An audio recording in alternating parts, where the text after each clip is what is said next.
Hi there, and welcome back. I'm Mikhail, and today we will continue our journey in the world of Flutter scrolling.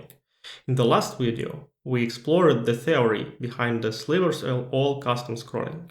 Now it's time to put this knowledge to action. We are going to implement a unique scrolling effect known as a scroll hijacking. But here's the thing, you are not getting one effect. The implementation of it is already available in my open source project, along with many others. What you are really walking away with is understanding how to work with this type of problems and experience to build your own custom scroll interaction. If you are new to the channel, do not forget to subscribe so you won't miss future videos, and for everyone else, grab your coffee and let's get coding. First of all, let's understand what this technical effect is. It's widely used in the web world, so you have definitely seen it. With the default scroll behavior, scrolling progress simply means moving content on the screen. But with the scroll hijacking, we replace this default behavior with a custom one. The developer gains full control over what happened when user scrolls. This can be the basis to create powerful effects, unusual scrolling speed, session-based scrolling, parallax, timeline animation, and even more. But it comes with responsibility. It affects user expectation and accessibility, so it should always be done with a clear intention and care. Let's take a closer look at the most user-friendly option, in my humble opinion, consuming scroll for transforming the content. As you can see, part of the scrolling input is intercepted and consumed for internal transformation. The block of information that is currently visible stays fixed in a certain position, while the content changes with the scrolling. The watch appears with a scaling out animation and is accompanied with additional text information.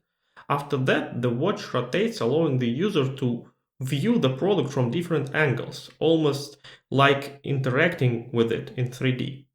I believe it's a good example of using scroll hijacking with a purpose, informative, and user-friendly.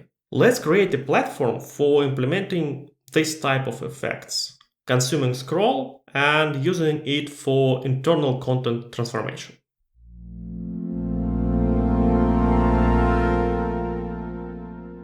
I created a simple project, almost empty, added here just a few placeholder for next using our sliver for testing that it's work as we expected. Let's start with the file which we'll use for creating our implementation. Scroll hijack sliver. Since we are building a platform for applying this kind of scroll-driven effect, it's important to consider the API that we want to expose. First of all, we must define how much scroll progress we will be consuming on top of the actual size of the content we want to display. This will allow us to allocate a scrollable area that accommodates both normal layout and animated transformation.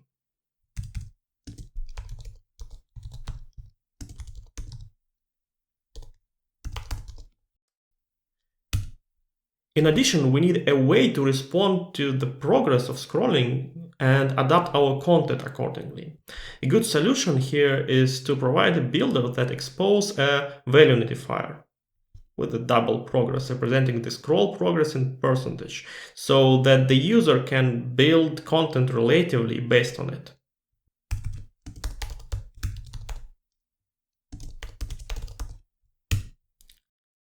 Beside all that, we can also identify two common usage scenarios. The first one is when the scroll is initially consumed to run a transformation, and after that, the object continues to scroll normally, like being pinned and then released.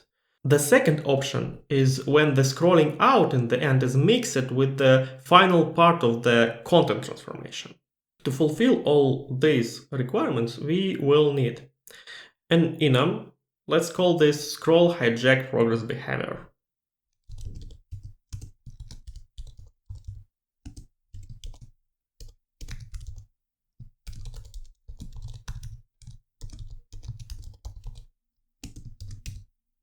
For this enum, we need two values to represent our scenarios. let's go with only consuming space and consuming space and moving. Also, we need a widget with a 3 parameter: consuming space size, this behavior which we created, and a builder function. And since this widget will hold the value identifier that is provided to the builder for building the content, it has to be a stateful widget. Let's create stateful widget. Scroll hijack sliver.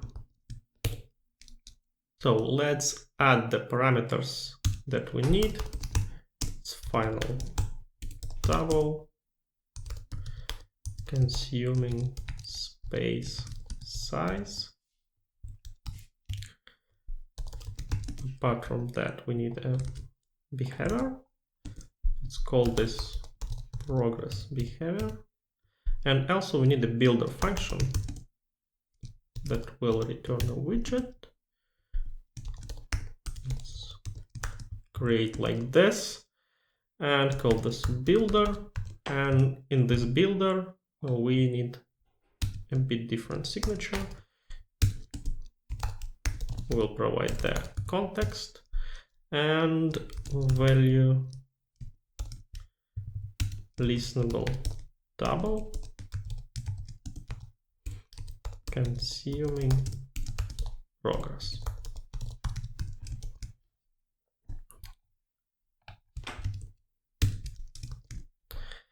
So now we have everything that we need in this widget. The small adjustment, let's double check that progress consuming space size is more than 0, because otherwise our widget makes no sense at all.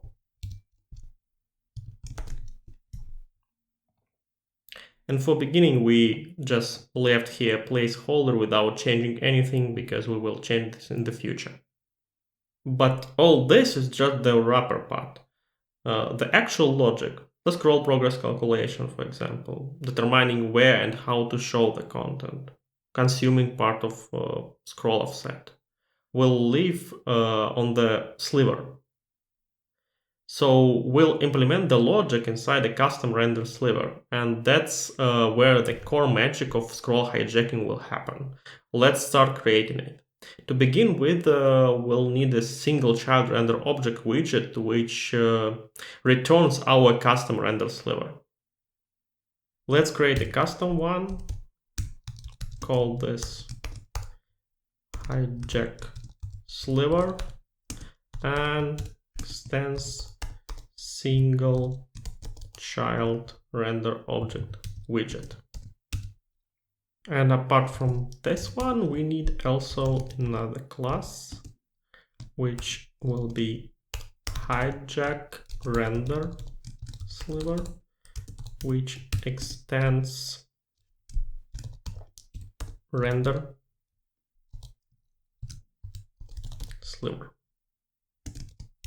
And to make work with it easier, the sliver render object will use a couple of essential mixins.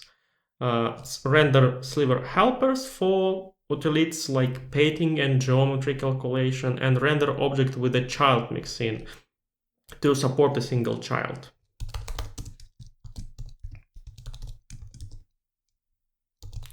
Object with a child mixin, and we need to set the type of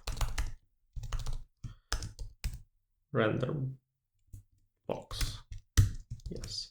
And apart from this, we need render sliver helpers.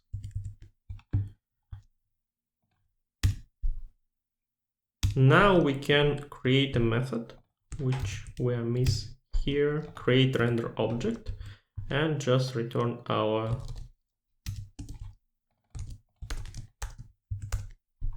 hijack render sliver.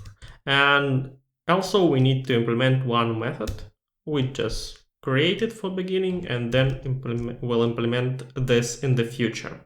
So we also need to forward to this render object the configuration. as it's responsible for layout and scroll progress calculation. So in addition to the child, the widget will accept and pass down to RenderObject next parameters. Few of them we will take from this widget directly. And apart from that, we need to add a callback to notify back about changes. So it's final void function that will take double progress. And let's call this on progress changed.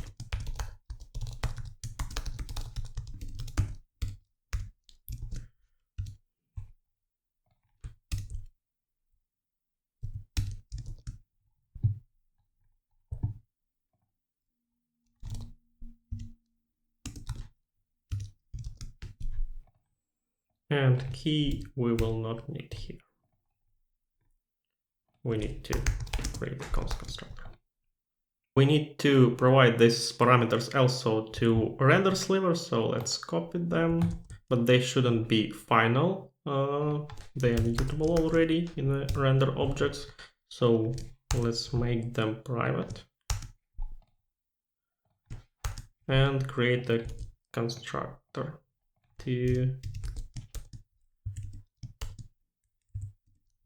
and ask help. So make this required.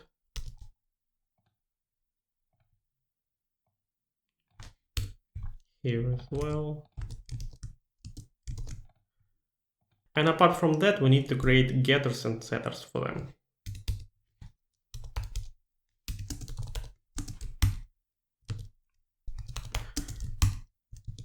So we are checking if the value which will be provided to us again the same that it was before, that we do nothing. If it's different, we just put the value into our local field and mark this render object to need to rebuild its layout. And let's do the same for all those properties. Now when we have implemented all of them, we can provide them from the widget to render object. Quite easy, yes, just providing those parameters inside. And we also need to handling updating. Update render object. It's not some render object, it's exactly this one. So yes, we just use our setters to update values when it's necessary. Now we can use our sliver inside our wrapper. And for doing this, we also need a value notifier that will hold our progress. Currently, it will just hold 0, but then it will be adjusted. File, value notifier, double, consuming progress. Yes, and drop this from here, and currently we can provide the parameters. But for those part, we will do a bit different. We will move this to a separate function and make this empty for a while.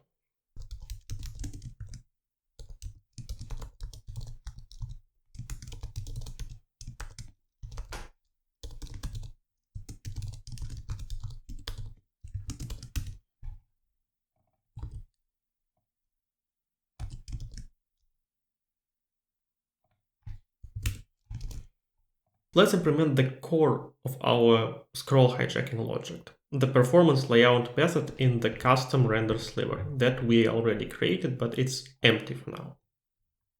First thing first, let's handle the edge case. If for any reason there is no child, despite we put the required to child in the widget, there is nothing to layout or calculate. In this case, we simply return sliver geometry 0.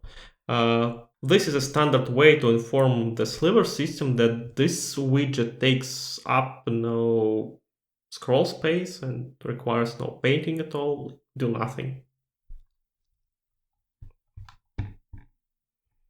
Let's do this. If child. Then, if child does exist, we need to understand what size it needs. For that, we take the current sliver constraints, transform them into box constraints, and pass them to the child.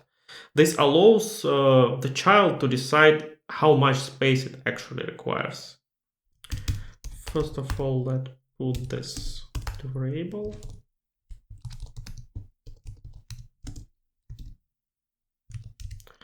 And then call this child layout constraints as box constraints. And here we say that we use size that child returns to us to define our size. So parent use size. Why do we need to do this and set parent user size to true? It's because the size of our sliver completely depends on the size of the child. This sliver has nothing apart from this child to show. So if the size of the child will be changed, the sliver also need to change its sizes. Because of this, we need to put this link and inform child that someone above him is watching for his side. And if something will be changed, it also should be relayouted. Now, depending on the scroll axis, we are interested in different dimensions for the next calculation. If the scroll is horizontal, we care about the child's width, and if it's vertical, we focus on the height, as that is what matters for the further transformation and positioning. Let's create a variable final child extend. Not exactly. Switch. Yes. For several upcoming calculations, we will need also some helper values. In particular, we need to determine whether the scroll is still within the consuming phase, and also compute the actual scroll offset corrected by the consumed space. Let's create a few getters which will help us with this and put it here. First of all, bool get is consuming space.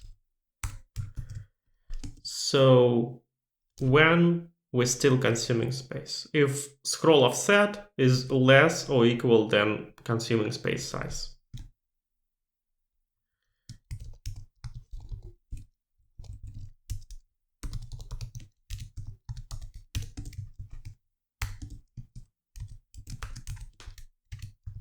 In this case, we still consuming space.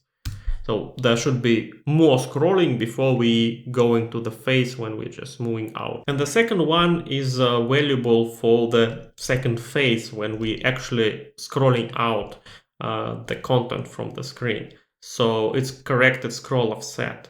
So we take the real scroll offset and reduce it by the value of the maximum consuming space size. It should be double corrected scroll set and return this constraints scroll offset minus consuming space size. Now we can continue with our perform layout. The first behavior parameter we need to determine here for the sliver is related to how much scroll it should consume. We already know that size of the child, so it's a minimum. The sliver must accommodate that size for regular scrolling. In addition to that, we also need to account for the extra scroll space that will be consumed as a part of hijacking effect, defined by the consuming space size parameter. And this additional scroll distance allows us to delay the actual content scrolling and instead run custom animation transformation during this period. So the final scroll extent will be sum of child extent and consuming space size.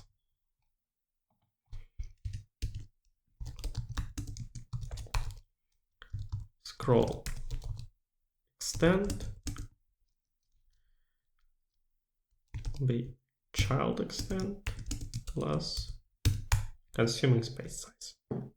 Next thing we need to determine how much space the sliver will occupy in the painting phase.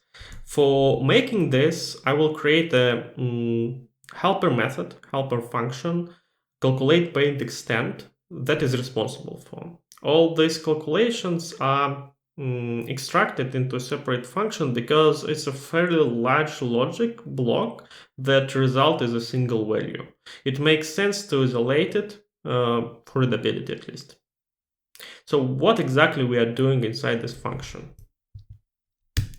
Let's create this. Double calculate paint extent. And for calculation, we need child extent. So we have two scenarios here. The first case is when we are still consuming scroll. In this state, the sliver is effectively pinned into the top edge and we don't want it to move yet. We are just transforming the internal content. The second case is when the consuming phase is over and we need to scroll this child as usual. In this phase, we compute how much of this child should remain visible based on how far we've scrolled past the consumed area. And for both cases, we need to know how much space for painting we have at all. So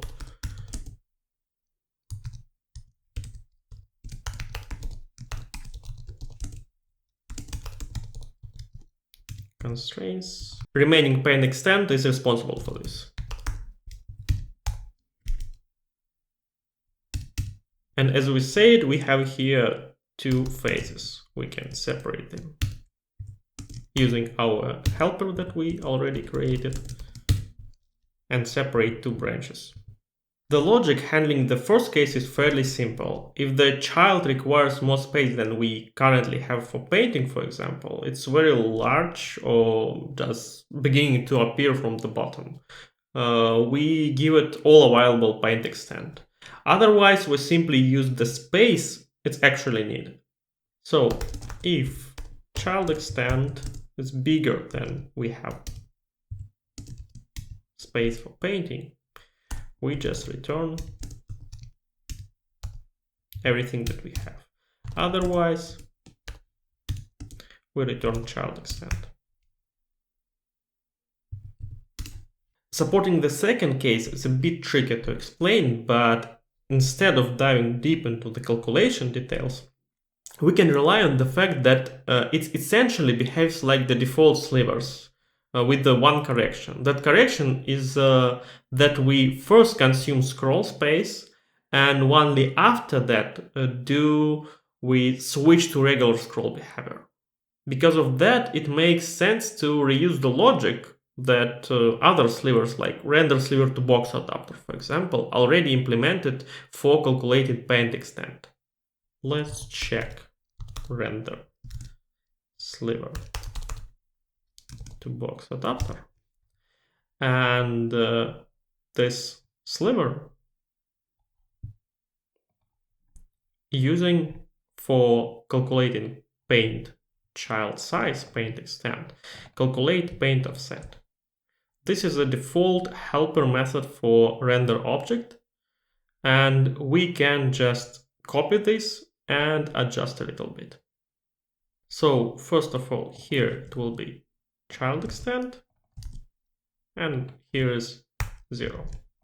Apart from that, instead of the normal scroll offset, we will use our corrected scroll offset that compensate the part of consuming phase.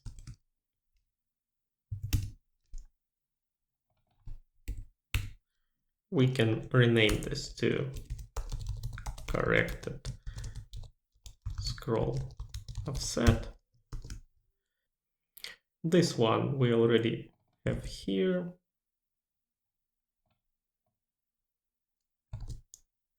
And instead of this scroll offset, we also will use our corrected scroll offset.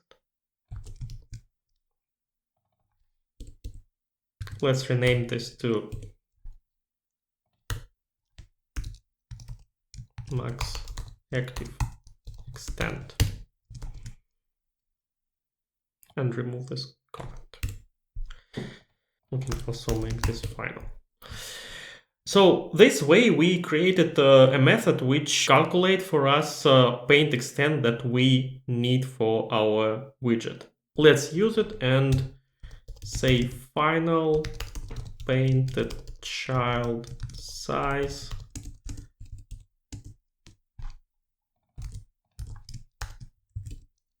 and provide the child extent there. Now let's take a look at the cache extent calculation. This determines how much total space it occupies, including cache area. Just like with the paint extent, there are quite a few calculations involved in determining the cache extent, especially when supporting different scroll phases. But in the end, this all results in a single value again. Because of that, it makes perfect sense to isolate this logic in a separate method as we did it with the calculate paint extent. Let's create one for this. Calculate cache extent, and also double child extent will help us with the calculation. And just like with paint extent, we need to support the exact same two scenarios while we are still consuming scroll and once we have transitioned to regular scroll behavior. And in both scenarios, we here need remaining cache extent. Similarly, as we based on the remaining paint extent for painting, we have information about available space in remaining cache extent. So final remaining cache extent is constraints remaining cache extent. If is consuming space, or we in a normal scroll. The first case is handled in exactly the same way. We look at the remaining cache extent and compare it to the child extent. If the child needs more space than what's available, we give it all the remaining cache area. And if less, we just allocate what exactly it requires. So if remaining cache extent is smaller than child extent, then return all remaining cache extent. And if not, we just return child extent. Let's maybe only change them for readability. For the second case, we again refer to the Flutter reference implementation, specifically the calculate cache offset method from Render Sliver. Just like with painting, we replicate the same calculation but swap in our corrected scroll offset instead of the default scroll offset. This gives us consistent behavior while still respecting our custom scroll consumption logic.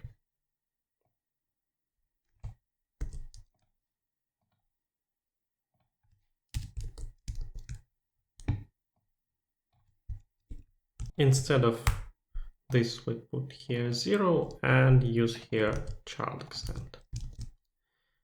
remove this comment, and let's adjust our values. First of all, we wanted to use our corrected scroll offset here and here, and remaining cache extent, as I said, we have here. Let's rename this also to max extent.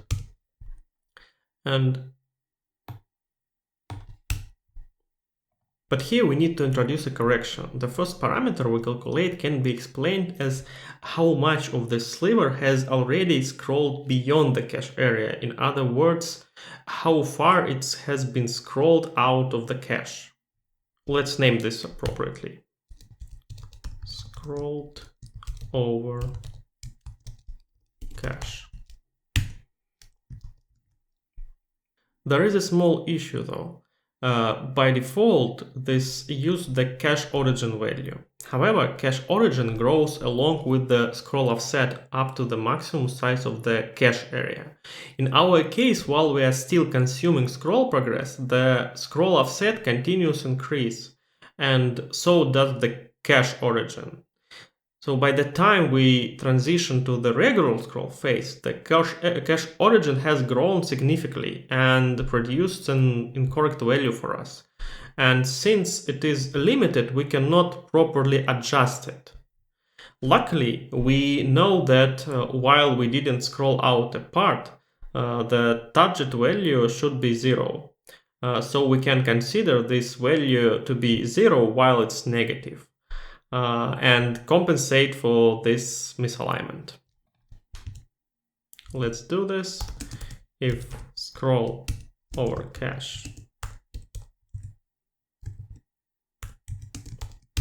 negative, we just say that scroll over cache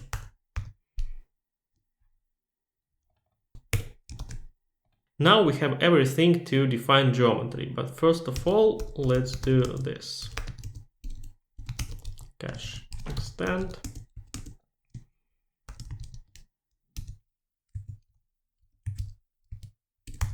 And the final step for layouting, it should be defining geometry, which we are going to do. Geometry will be sliver geometry, and in this sliver geometry we need to set parameters which will define the behavior of this sliver.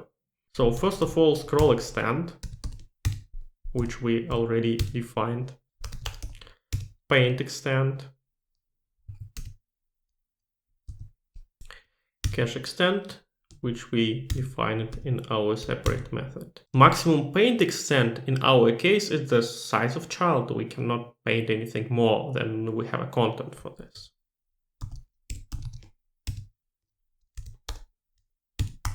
As a place where we expect this sliver take hits for hit testing, it's also everything that is painted.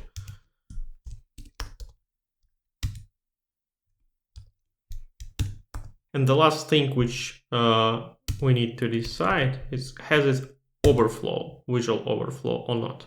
It's pretty simple.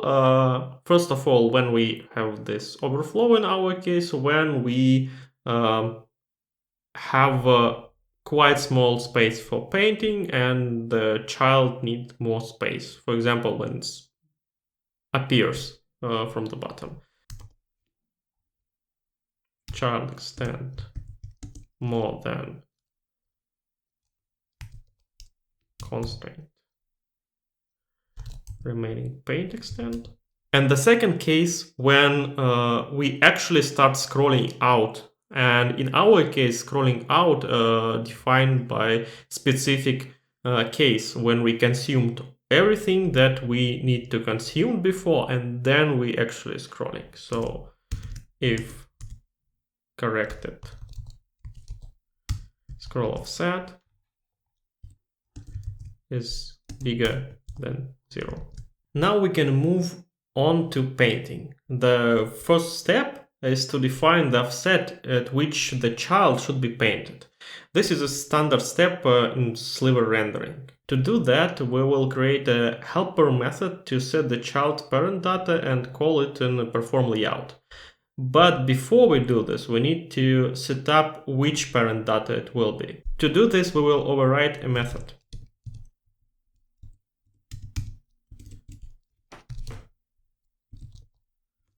Set up parent data. And in this method, we will check if the parent data which we have for this sliver is not exactly what we expected. We will create what we expect it to be. If child parent data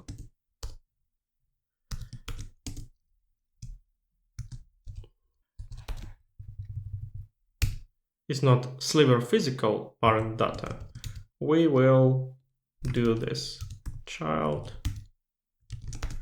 parent data sliver physical parent data. Now we can move on to the method creating. The method will be set child parent data. Let's make this private. And it will take child, which is render object sliver constraints and sliver geometry, which we already calculated.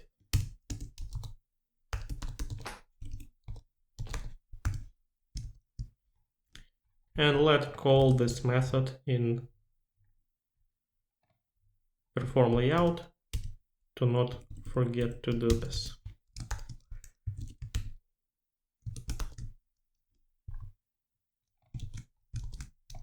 Let's get back to implementation, and first of all, let's cast our child parent data to type that we expect.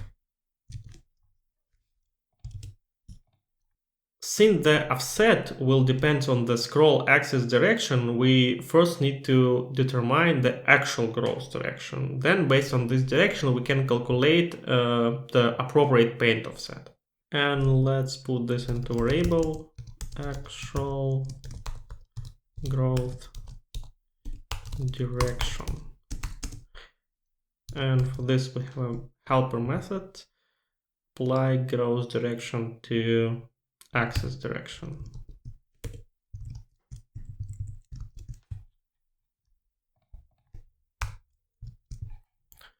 And for axis direction, we have constraints axis direction, and here constraints growth direction. Then we need to define final paint offset. Let's make this 0, 0 for now, and put this into child parent data.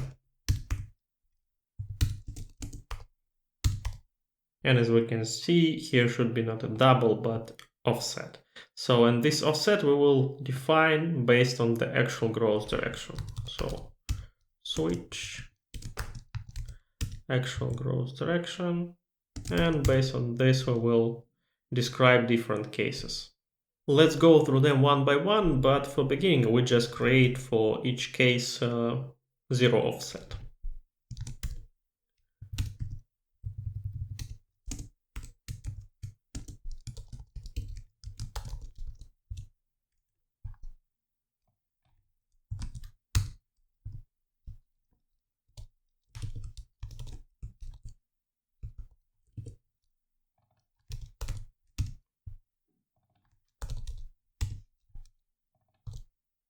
Let's revisit them, and each of those cases related to phase which we currently use.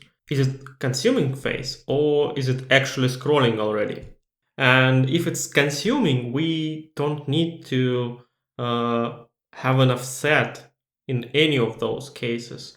In each case, when we're consuming, it should be 0 because it's stuck to the edge. But when it's actually scrolling, we need to compensate which part will be visible. And to make understanding easier, let's start with the common cases when axis direction is down or right. It will be helpful to start from them because up and left will be more complicated to define those corrections.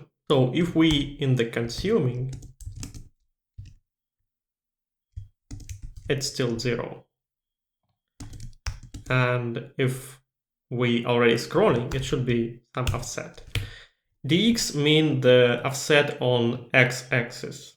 And this is normal vertical scrolling. So there is no correction for this axis.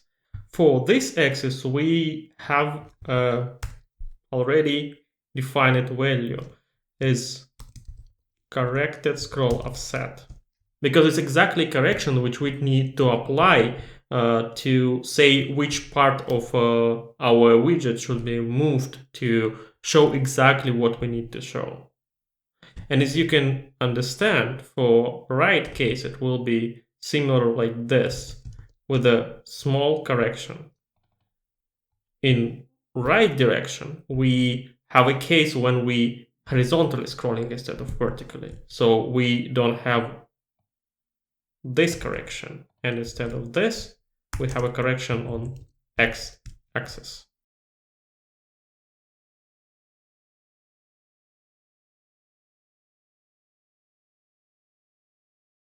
And this gives us a flexible offset calculation depending on both the scroll axis and the direction of growth.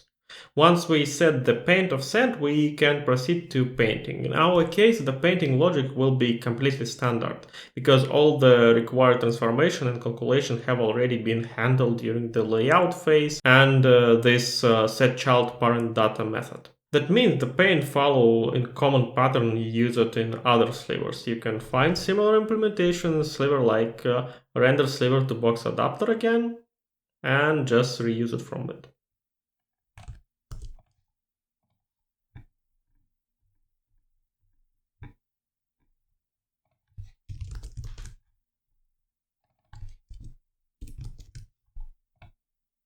And the second method which we need for paint, the apply paint transform method, will also follow the standard implementation pattern used in slivers. There is nothing special we need to do here, and we just forward the transformation to parent data. Let's copy this as well. So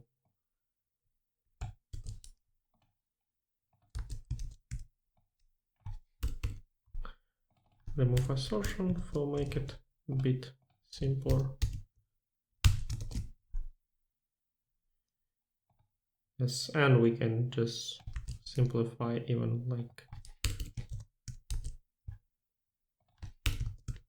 this. The final responsibility of a render object is heat testing. For this, we will rely on the same standard approach used on other slivers. The heat test children method will follow the usual pattern, forwarding the heat test to the child. The one I think we will need to just adjust is how we determine its position. And to do this, we will override child main axis position. This allows the sliver to report where the child is positioned along the main axis.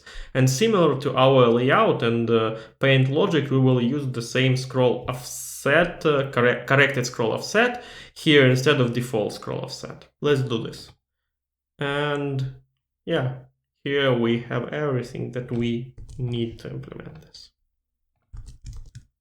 So also remove this, and instead of scroll offset correction here, we just use our corrected version. But for consuming phase here in child main axis position, we don't have any offset. So while we still consuming, we don't need even return this part. So if it's consuming space, we just return 0. The last thing we need to take care of at the render object level is updating the scroll progress after each layout pass. To handle this, we will define a separate method. Let's call this update consuming progress. and we'll call it at the every end of perform layout. Let's do this. So it will be void update consuming progress, and let's call this method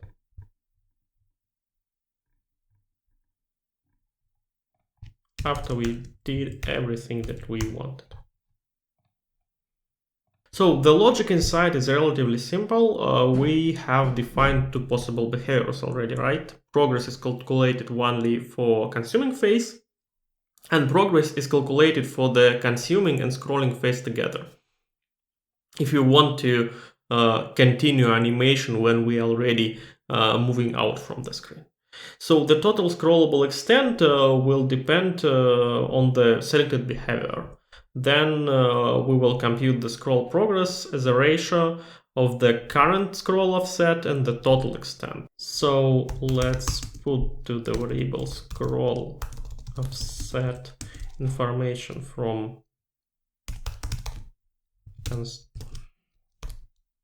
constraints scroll offset, and also we need to define total extent, which is progress behavior if it's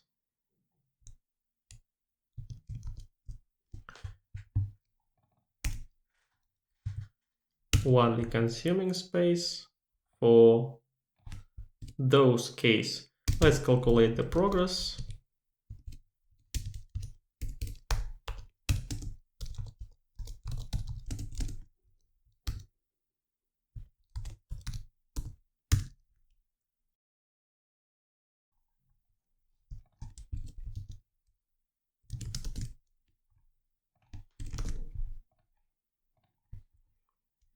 And the last thing which we need is just call our callback function with a new value.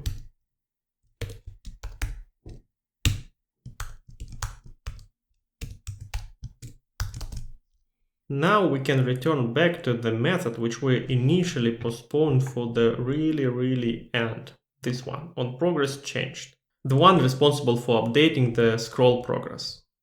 A naive solution may be to directly assign the new value to a value notifier that we have here. That way, any UI listening to this value will be automatically rebuilt. It sounds convenient, but in this case, it's fundamentally wrong. The new scroll progress value is calculated during the layout phase, and if we assign it directly to a value notifier, we will trigger a widget rebuild, while the layout phase is still running. This breaks the Flutter rendering pipeline. It's not allowed, and it will throw an error at runtime. So to work with this, we need a different strategy. One of the most obvious workaround is to schedule a post-frame callback and update the value there. But I prefer a different solution, and here's why. While it's unlikely, there is a theoretical possibility of multiple layout calculation within a single frame.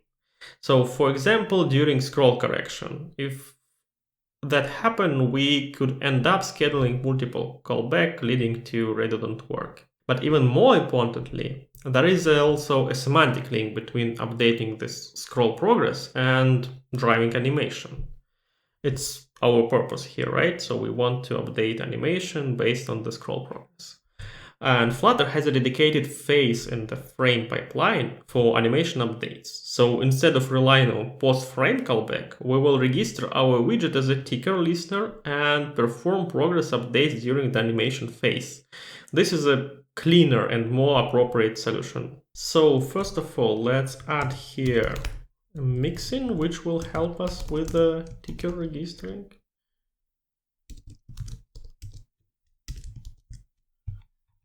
Then we need a ticker.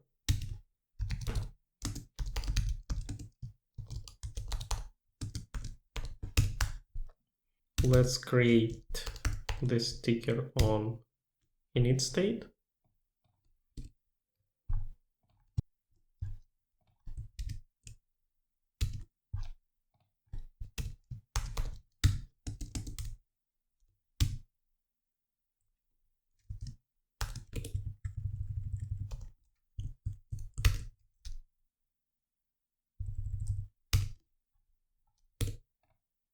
Also, we need to dispose it, of course.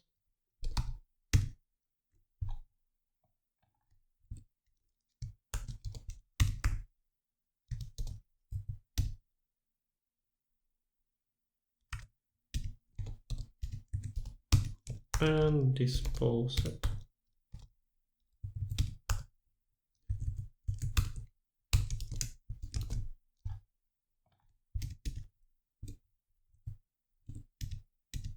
And we also have a value identifier, which we haven't disposed yet.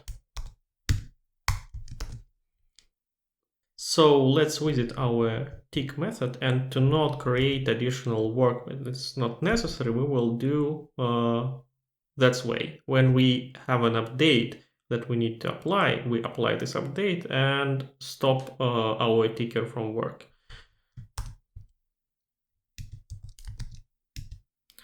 And for handling this, we will add additional value.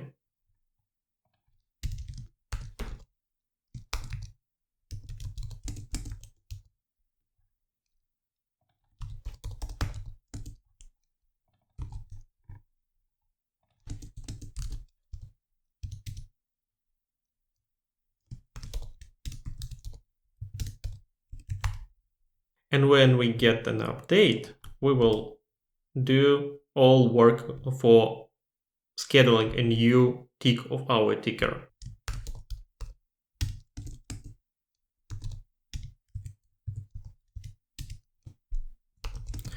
And if the value that we want handle is not something that we already have, then we will do this ticker work if it's not active already.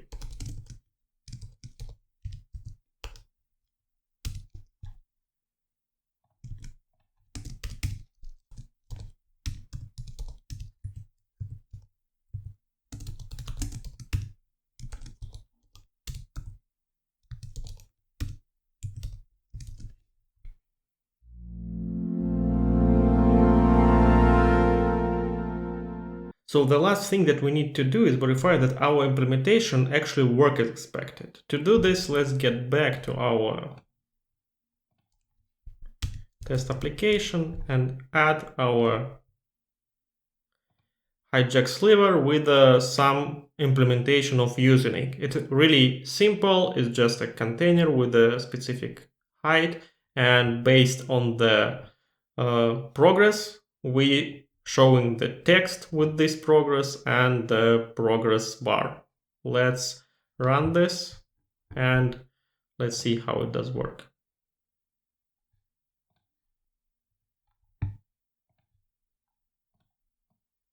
So let's see, we start scrolling and the progress is growing until it's completely finished, and then it's scrolling, and the same in the separate direction. Also, we have second option. We have here consuming space and moving. Let's take a look for this case. In this case, the value is growing, and when we finish the consuming phase, it's starting moving, but the progress is continuous. So we can finish our animation while leaving the screen. So both cases that we want to cover are covered. In this video, we covered how to implement your own scroll effects, and in the next video, I will show some interesting animation based on the platform that we created in this video. Thanks for watching. Do not forget to like, subscribe, and all that good stuff you already know. That was Mikhail. See you in the next video. Bye!